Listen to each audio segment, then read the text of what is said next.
In the basement of a San Francisco art museum, Melissa Johnson was carefully inspecting a newly arrived collection of 19th-century watercolors.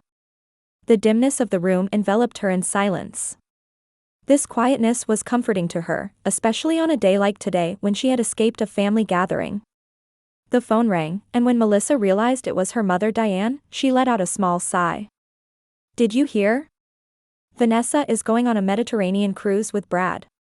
It's to celebrate his company's new partnership. Isn't that wonderful?"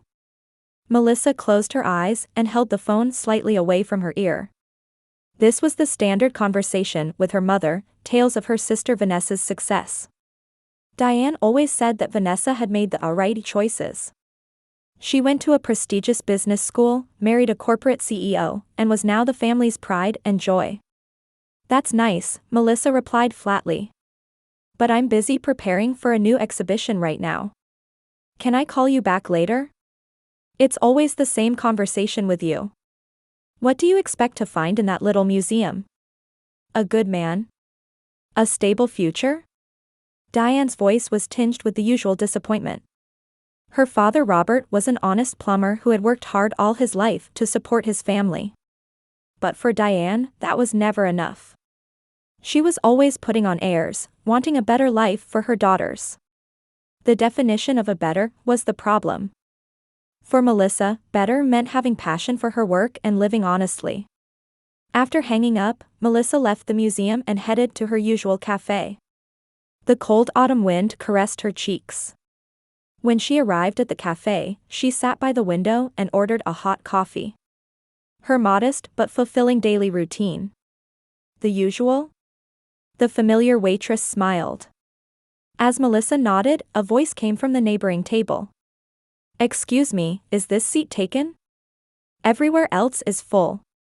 Looking up, she saw a man with warm brown eyes standing there. He wore casual jeans and a navy sweater. He looked a bit tired, but his smile was charming. "Please," Melissa smiled back. "Thank you. I'm Jack Martin," the man extended his hand. "I'm Melissa." He ordered coffee, and conversation began to flow naturally. Jack said he was a taxi driver. It was a job that let him know every corner of the city and briefly touch many different lives. She sensed intelligence and kindness in his way of speaking. "So you work at the museum? That's wonderful." Surrounded by art every day, Jack's words were tinged with admiration. Melissa opened her heart to this man's genuine response. He was truly interested in her work. "What about you? What made you become a taxi driver?" "I like talking to people. And having flexible hours is a big plus." Jack gazed off slightly.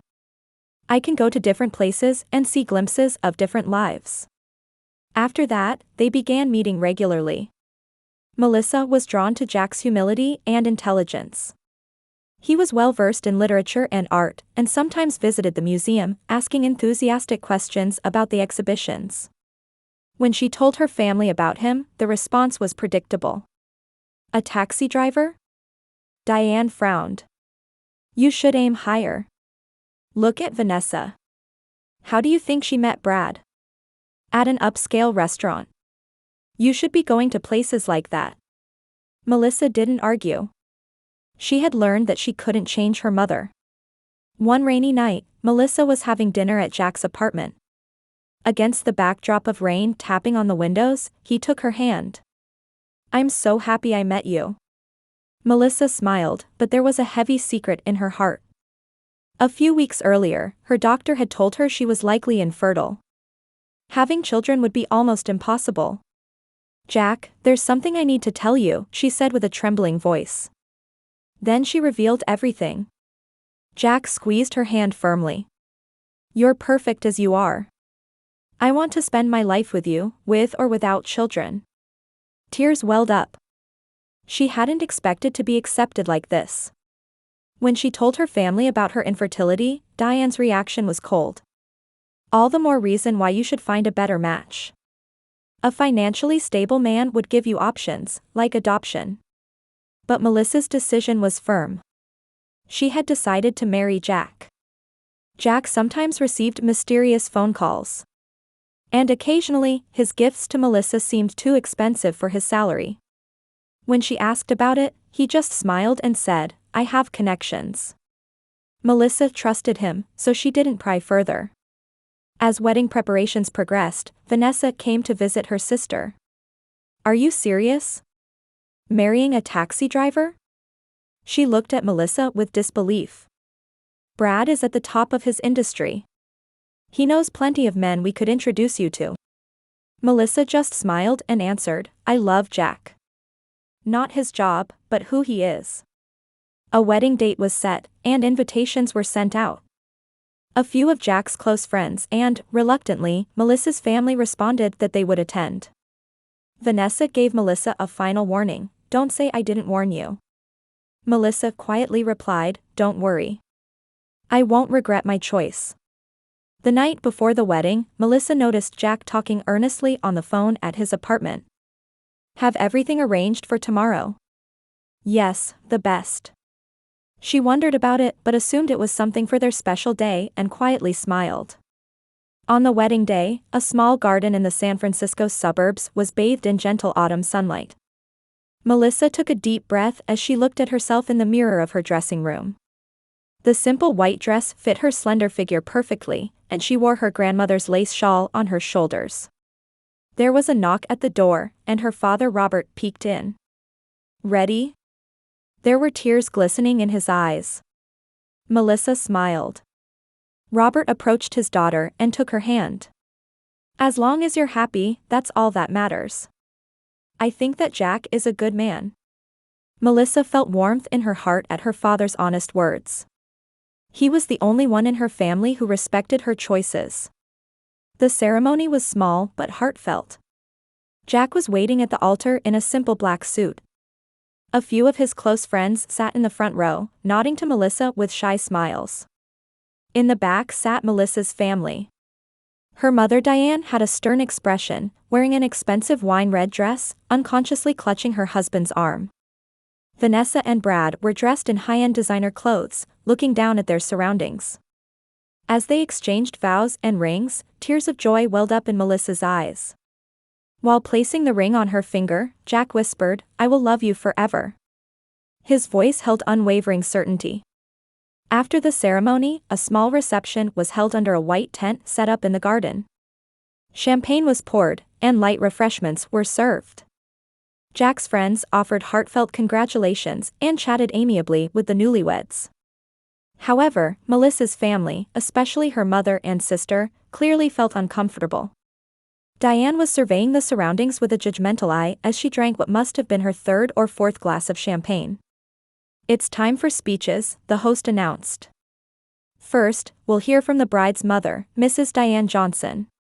Diane rose unsteadily to her feet and took the microphone. Her eyes were a bit unfocused from the champagne. "Hello, everyone," she began in a slightly high-pitched voice. "Today is a special day for my daughter Melissa." The first words were typical congratulatory remarks. She expressed joy at her daughter's growth and welcomed Jack into the family. But after a few minutes, her tone began to change. "Melissa has always been a special child," Diane said, choosing her words carefully. "She always went her own way, sometimes against the family's expectations." The atmosphere in the venue grew tense.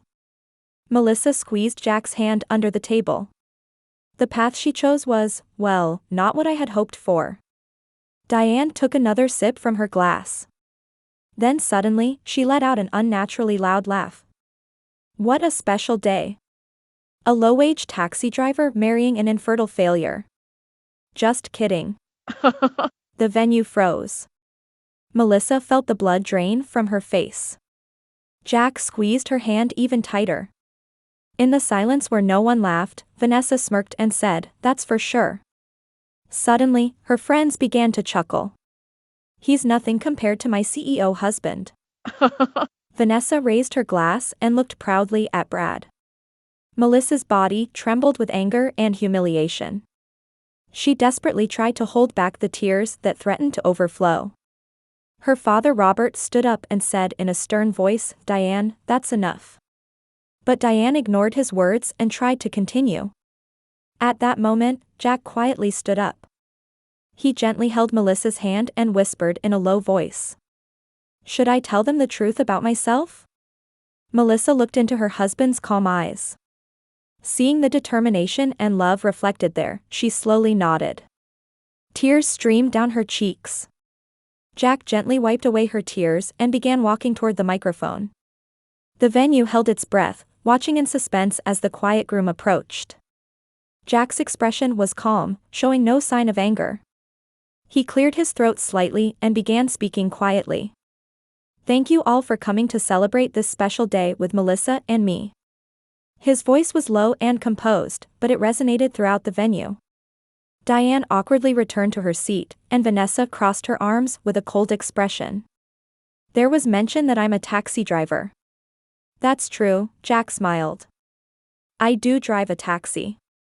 Twice a week, at set times." Whispers spread through the venue.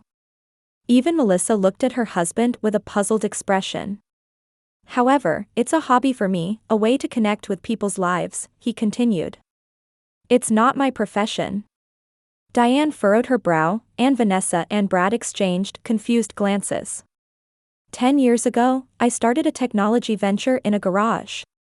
That startup was acquired by a major company 2 years later, and since then, I've founded and successfully exited several companies." Jack's words changed the atmosphere in the room. Melissa's family's expressions froze in particular. "Recently, I founded a company called Innovate Now, which I sold to a major technology firm last year." The moment he mentioned that name, Vanessa's husband Brad suddenly changed color and stood up. "Martin," he said with an incredulous expression. "Jack Martin?" Jack calmly smiled and nodded. "I thought you looked familiar," Brad continued with a trembling voice. "So you're the J. Martin." He turned to explain to those around him. "He's a legend in the industry.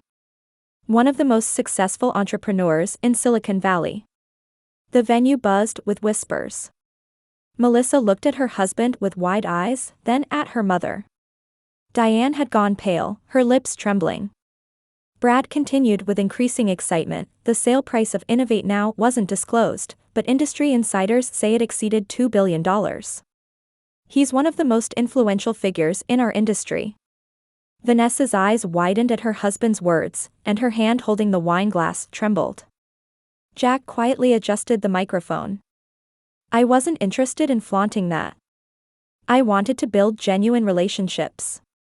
I wanted to find someone who would value me for who I am, not for my money or status."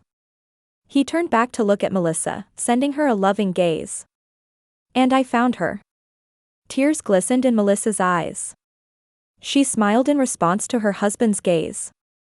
"Melissa fell in love with me as a taxi driver.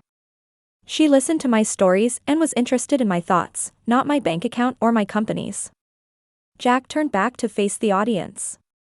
"By driving a taxi, I can connect with various lives. Rich or poor, successful or struggling, everyone rides in the same car and gets stuck in the same traffic jams. I think there's truth in that." Melissa's father Robert was smiling proudly. Meanwhile, Diane and Vanessa stood speechless, completely dumbfounded. "Now, about that infertile failure comment," Jack changed his tone slightly. "Melissa honestly told me about our low chances of having children. It was very difficult for her." He took a deep breath and continued. "But for me, that doesn't diminish our love. Families come in many forms. We have options. Adoption is one, but that's something Melissa and I will decide together." Diane blushed with embarrassment and lowered her gaze. "Let me say one last thing," Jack raised his voice slightly. "Today is our wedding day. I wish it to be a place for congratulations, not criticism or comparisons." The venue fell silent, hanging on his every word. "Melissa, thank you for meeting me. You saw me as a person, not for my titles or wealth. That's what matters most to me." He put down the microphone and returned to Melissa. She stood up and embraced her husband tightly. Warm applause erupted from the audience. Robert stood up and raised his champagne glass high. "To the bride and groom. Everyone stood up and raised their glasses. Even Diane and Vanessa, embarrassed but certainly, lifted their glasses. The celebration resumed. Music played, and people began to dance. But the atmosphere at Melissa's family's table had completely changed. Brad approached Jack and tried to hand him a business card. "Could we talk sometime?" Jack politely accepted the card but gently declined. "Let's enjoy the celebration today. Business talk can wait." Melissa found her mother standing alone on the terrace. She approached quietly. "Mom." Diane turned and looked at her daughter's face. Her eyes were red as if she had been crying, and her makeup was slightly smudged. "Melissa, She stumbled over her words. "I know you didn't know," Melissa said quietly. "It's not just that," Diane said with a trembling voice. "I was wrong. About you, about Jack, about everything." Melissa silently waited for her mother to continue. "I've always lived pretending to be something I'm not. Ashamed of your father's job, seeking a better life." Tears welled up in Diane's eyes. "But today, I realized what I've been missing." Melissa took her mother's hand. "It's not too late." Diane squeezed her daughter's hand back. "Can you forgive me?" "With time," Melissa said gently. "Today is a day of new beginnings." The two stood quietly on the terrace, looking up at the dusk sky. The next morning, in a luxury suite at a downtown San Francisco hotel, Melissa stepped onto the balcony and took a deep breath. The city sprawled below, wrapped in morning mist, with a part of the Golden Gate Bridge visible in the distance. Yesterday's events felt like a dream. Returning to the room, she found Jack pouring coffee for both of them. He smiled at his wife. "The phone's been ringing nonstop since early morning," he pointed at her smartphone. "It's yours." Melissa frowned as she picked up her phone. 15 missed calls. 8 from her mother, 7 from her sister Vanessa. And more than 20 text messages. "Well," Melissa said with surprise. "This might be the first time they've contacted me so much." Jack shrugged and laughed. "I could have predicted it." Melissa took a sip of coffee and took a deep breath. "I'm not sure whether to call them back." "I'll support whatever you decide," Jack placed his hand on her shoulder. "But it's something you'll have to face eventually." Melissa looked into her husband's eyes. "Why didn't you tell me you were such a successful entrepreneur?" Jack silently drank his coffee, seeming to choose his words carefully. "I wanted you to see me for who I really am. Not my titles or wealth." He gazed out the window. "Too many people have been attracted to my money and status. I was looking for someone who would see the real me." Melissa nodded in understanding. She too knew the meaning of living by her own values, rather than family expectations or social standards. "All right, let's make that call," she decided. "Mom first." Diane answered on the first ring. "Melissa." "Oh, thank goodness. I've been trying to reach you." "Good morning, Mom," Melissa said calmly. "Yesterday was." "I'm truly sorry," Diane's voice was unusually apologetic. "I was completely wrong. Jack is a wonderful person. Your choice was right." Melissa closed her eyes. She couldn't help but wonder what lay behind her mother's words. "Mom, are you saying my choice was right now that you know about Jack's wealth?" There was a brief silence on the other end of the line. "That's not what Diane hesitated. "Yes, I was surprised to learn about his status. But seeing you so happy." "Mom, be honest," Melissa gently interrupted. "Until yesterday, you were against my marriage, weren't you?" Another silence. "Yes, I admit it," Diane reluctantly answered. "I was wrong. I'm sorry I hurt you." There was at least some sincerity in those words. "Let's have a family dinner tonight," Diane suggested. "I want to formally welcome you and Jack.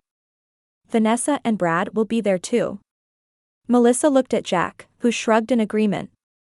"All right, we'll come," she answered. The call with Vanessa was similar.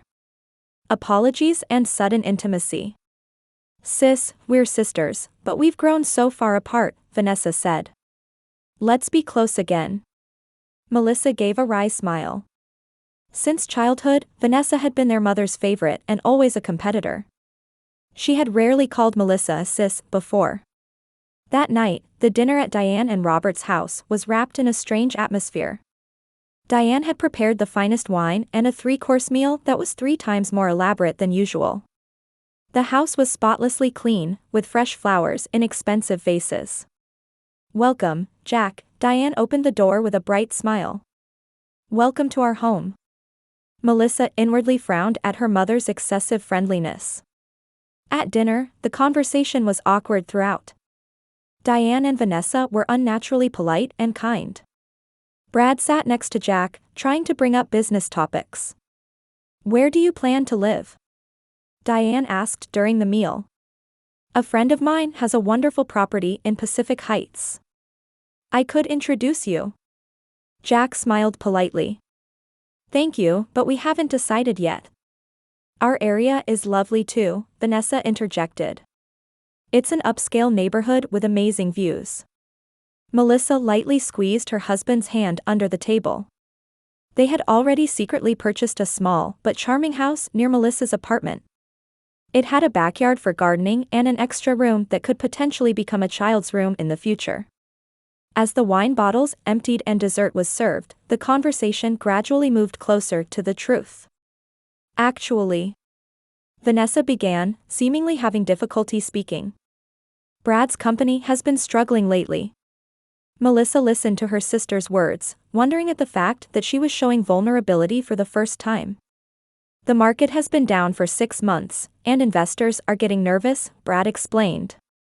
If Jack could give us some advice, it would really help. Jack said nothing, just nodded. And, Diane interrupted. We're also a bit worried about our retirement funds. She looked at Robert. He said nothing, just stared at the table. Robert has worked hard for many years, but our retirement savings aren't sufficient. Could you help us a little? Melissa's eyes widened. She had never imagined her mother would ask her for financial assistance. I mean, Vanessa continued further. We're family. It's natural to help each other, right? A heavy silence fell over the room. Melissa looked at Jack, and he looked back at her. A silent understanding passed between them. We'll consider it, Jack said calmly.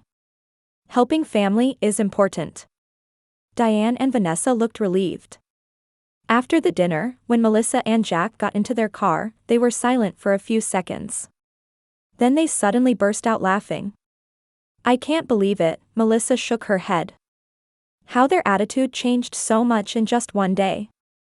I expected it, Jack said as he started the car. Money and power change people. Especially the relationship between those who have it and those who don't. I don't think they've really changed, Melissa said, looking out the window. I agree, Jack nodded. But people have the potential to grow. With time, they might realize what truly matters. Melissa took her husband's hand. What about Mom and Vanessa? Are you really going to help them? Jack thought for a moment before answering. We can help them. But not just by giving money. He gave a meaningful smile. Let's give them something to think about. Melissa understood her husband's intention and nodded. It might be an opportunity for them to learn something. Yes, Jack agreed. I think real help is sharing values, not just money. Their car continued to drive through the San Francisco night scenery. In the anticipation of the new life beginning tomorrow and amid the complex relationships with their family, Melissa and Jack intended to find their own path. 1 year later, in a quiet suburban neighborhood outside San Francisco. From the window of Melissa and Jack's house, snow could be seen accumulating in the backyard. The modest but warm 2-story house was one they had chosen together, prioritizing comfort over luxury. The bookshelves were lined with art books and classic literature, and the walls were adorned with works by young artists that Melissa had selected. In the living room, Melissa was drawing something in a sketchbook by the fireplace. She continued her work at the museum while also rekindling her own art. Jack sat beside her with an open laptop, writing something. Preparing for your lecture? Melissa asked, noting her husband's concentrated expression. Jack smiled and nodded. For tomorrow's entrepreneurship class. I'm thinking about what to share with the young students. He was a guest lecturer on entrepreneurship at a local university once a week. He found joy in passing on his experience and knowledge to the younger generation. They're lucky to hear your stories, Melissa smiled. Jack closed his laptop and turned to her. Any recent reports from your family? Melissa put down her sketchbook and picked up her coffee cup. It seems Vanessa and Brad's company is slowly improving. Your advice and investment are working. A few months after the wedding, Melissa and Jack had decided to invest in Brad's company. However, it wasn't just financial assistance. Jack had set clear conditions. The company had to work on socially responsible projects and return a portion of annual profits to the community. And your mother? Jack asked. You might not believe it, but she started volunteering at a local women's shelter, Melissa said with a slightly surprised expression. It was initially our trust condition, but now she seems to genuinely enjoy it. Melissa and Jack had established a trust fund for Diane and Robert's retirement. The condition was simple: show compassion for others. Diane had reluctantly begun volunteering and gradually changed. Family conversations now had less of the former vanity and competitiveness.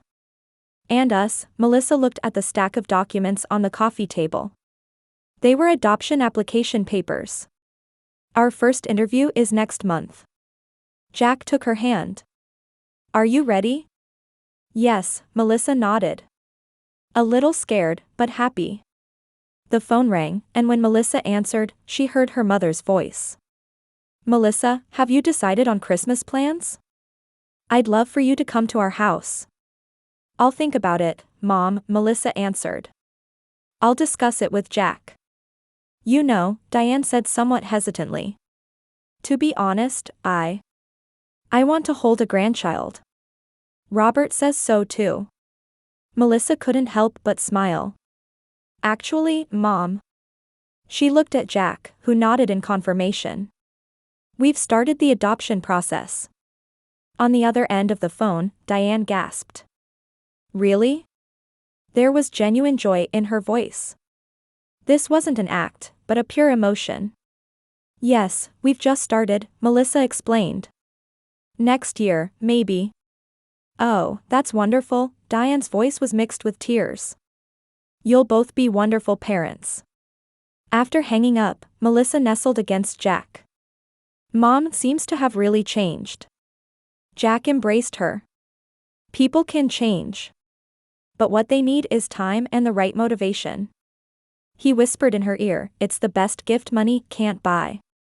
Having the eyes to see true value. Outside the window, snow continued to fall quietly.